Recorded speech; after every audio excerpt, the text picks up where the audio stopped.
ரகு, இன்னைக்கு evening office முடிச்சுட்டு சீக்கிரமா வந்துடுறீங்களா? என் ஃப்ரெண்டு வர்ஷினி இருக்கால்ல, அவ குழந்தைக்கு இன்னைக்கு ஈவினிங் பர்த்டே ஃபங்க்ஷன்.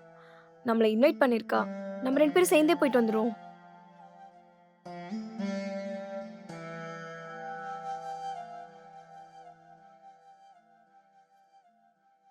ரகு, எதுவுமே சொல்லாம போற?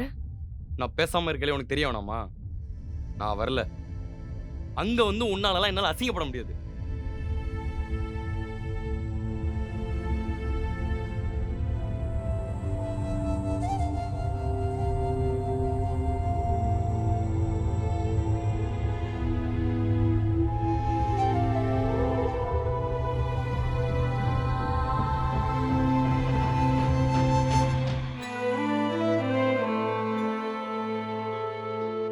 இதோட ஃபுல் வீடியோ பார்க்க ஹேண்டில் கீழ இருக்க ப்ளே பட்டனை கிளிக் பண்ணுங்க.